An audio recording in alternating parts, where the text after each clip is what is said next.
This is Carving Up the Context Day, and as the head coach of the Colorado Buffaloes, primetime Deion Sanders says, "Give me my theme music."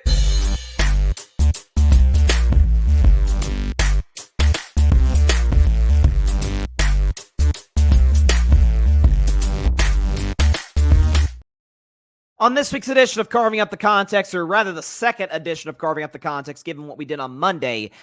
So we've obviously talked about the WNBA more on the show this year than we have. I've talked about it before in the past, in years past on Carving It Up, but none more so this year because of, in particular, Caitlin Clark for the Indiana Fever, Angel Reese for the Chicago Sky, who've been duking it out in the Rookie of the Year battle. I think Caitlin's starting to pull away, get into that in just a second.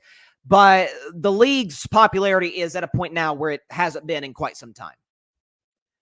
And it's for that reason, because of the heightened sense of scrutiny on the league in terms of the ratings of the league have gone up, the attention. It's led shows like mine, it's led shows like First Take and First Things First, and all these shows on television, radio shows, content creators, you name it. And Caitlin Clark primarily, but certainly Angel Reese has absolutely contributed to the rise of the league, along with the stars that are already in it, such as A'ja Wilson, who's the best player in the league. But there was a lot of controversy prior to the Olympic Games that Caitlin Clark was left off the 12-woman roster for Paris, that she didn't make the 12-person roster to win another gold medal for Team USA. There's a lot of controversy around that. How could you? In marketing, it could help the WNBA, it could help women's basketball, it could this, it could that. And I said two things, one of which I was actually proven incorrect on, one I was proven spot on, 100% on the money on, that I'll get into. The thing that I was proven wrong on is I don't know if she's quite one of the 12 best players in the league. I'm going to have to retract that statement. I think she is. I think Caitlin, I can say now, is one of the 12 best players in the WNBA. Not say she's going to win league MVP or the Fever are going to win a championship. They're not good enough to do that quite yet. But I thought reasonable to high expectations for Caitlin's rookie year. She's in some ways kind of exceeded them. So that's number one. So I was wrong on that. What I was 100% right on is that I said, even if Caitlin is good enough to be on Team USA, I don't think she should. And I think her recent play is proving me correct. So if you go back to Iowa senior, so Caitlin has been, she had been, I think on the minds of basketball fans who follow, Hoops Hype and other basketball House of Highlights basketball accounts on Instagram, seen her highlights, seen her pull up from 30 plus feet out. I'd seen Caitlin Clark prior to 2-3 seasons ago at Iowa, but she really came into the national spotlight in that first championship run in 2023, when obviously her and LSU and Angel Reese and LSU matched up in the national championship game. There was the infamous moment where Angel Reese was dogged by many portions of the media and fans, wrongfully, by the way.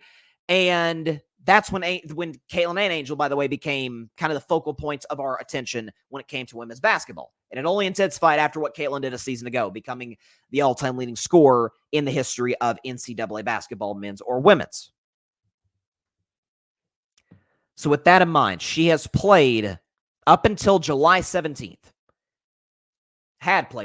non-stop, with a couple breaks, I should say, with a couple breaks in between the end of March Madness and the WNBA draft, when the which the season started only weeks later, between November and April. Her college season, if you want to look in totality, from November to July. Almost a full year straight. She's played a lot of basketball. And you saw Caitlin on social media. She was going to Yankees. I wish Caitlin would have went to Fenway, but nonetheless, she was going to Yankees games. She was chilling on the beach. She was relaxing, man. Refreshed. Her got some rest for her legs. That's huge for basketball players, particularly shooters. You got to have your legs to be able to get the necessary power in your jump shot. And you're seeing it with Caitlin Clark. We could show you what Caitlin was prior to the All-Star break and then after it. Prior to the All-Star break, Caitlin was still really, really good. 17 points, 8 assists, almost 6 rebounds a game. Only shot about 40% from the field, 32 from 3. Did shoot 89% from the free throw line. But since the All-Star break, since she got an entire month off of basketball, her longest break in about a year from playing basketball. She's been awesome in the 4 games since. We can show you the numbers here. 23 points per game, 8.5 rebound assists. Rebounds went down just a little bit, 5.8 to 5.5. The field goal percentage went up to 46. 3-point percentage at 36%. Free throw percentage, she's been darn near automatic at 94% from the stripe. She's been awesome. No other way around it. I don't think you get this Caitlin Clark if she goes to the Olympic Games. If she has to go to Olympic Team USA training camp. The thing is, she would not have played a ton. But, Tyrese Halliburton, who was, I think we all agree, was the worst player on Team USA. Or not Halliburton, but Derek White was the worst player just in terms of accomplishments. But Tyrese Halliburton, in terms of fit, was probably the worst player along with Tatum on Team USA. Halliburton still got minutes. Tatum still got a lot of minutes. Caitlin would have gone on the floor. She would have been a great floor spacer, 3-point shooter, distributor. You saw what she did in the All-Star game. But it would not have been good for her in the long run this season. Well, Bryson, they still missed out on an opportunity to market women's basketball. They still missed out on this moment in time where Caitlin Clark is one of the 5 most popular American athletes. That I disagree with, and here's why. If you think Caitlin Clark is popular now, when she is, I think, with respect to Angel Reese, who's been great this year, I think the clear and obvious rookie of the year, taking an Indiana team that was god-awful a year ago, and it looks like, unless they just falter down the stretch, looks like they're going to make the playoffs, which would be highly impressive. It'd be great for the league to get Caitlin on television for the biggest games of the WNBA season. If you think she's popular now, wait till she comes back next year. Matter of fact, you ain't got to wait till the upcoming WNBA season starts, or the next WNBA season starts in May of 2025. Go to February of 2025. Oh, you're going to see the popularity for Caitlin Clark. Why February, you ask? Well, remember they did that Steph Curry versus Sabrina Ionescu 3-point shooting contest, and it was like really great. It's close. Steph barely beat Sabrina Ionescu, who was shooting, by the way, from the NBA 3-point line. It was very close. It was great television. It was by far the most entertaining part of the All-Star Saturday night. It's already been discussed. You mark my words, and it will happen in February. It's a long ways from now, but it will happen. A 3-point contest featuring Steph Curry. I think Sabrina Ionescu probably comes back. Caitlin Clark undeniably gets invited, and I think accepts. It's great for her brand, great for the WNBA. She'll go. And I think a Klay Thompson, which the fact that he's a Dallas Maverick now, you get the Splash Brothers back together or competing against each other. It's great for television. It'll kind of be like, oh, Caitlin, here we go. And then she'll be better next year and the year after that. And the year after that, she may have an MVP, a championship, or both.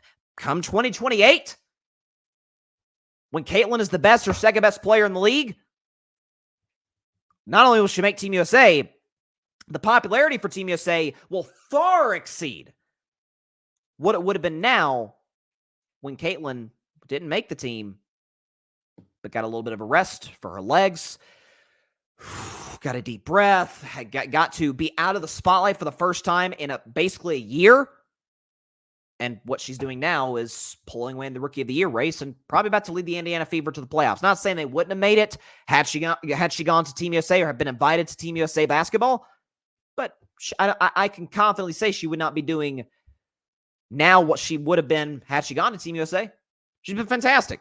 So I think in the long run, and she reportedly told her coach, I didn't love her coach saying this to the public, that they just woke up a monster. They pissed off Caitlin Clark by leaving our Team USA. Great. I mean, any competitive athlete, that should be the case. But this was better for her. It's better for the Fever this year for whatever they may accomplish the rest of the season. And it's going to the idea that the Caitlin Clark story is just kind of fizzle out in 2024, never to really be seen or heard from again. Oh no, it's only going to get bigger. When Tiger Woods first came on the scene, it just got bigger as he got better, right? Who's to say the same can't be said about Caitlin Clark? I think she's as popular now as she's ever been. And it's been, listen, in a society where one-hit wonders come and go, now more than ever because of TikTok and Instagram and social media, she has been able to stay on the focal point of our conversation for a year and a half. That may not sound that very long, but I mean, think about, April of 2023. Now we're about to go into September of 2024. Feels like a lot of things have happened in between now and then. We're still talking about Caitlin Clark now more than ever. So I think the thing that I was wrong on was that she wasn't good enough to be on that team. That my bad. But counterpoint to that, she would not be doing what she was doing right now if she didn't make Team USA. If she did actually make Team USA, rather.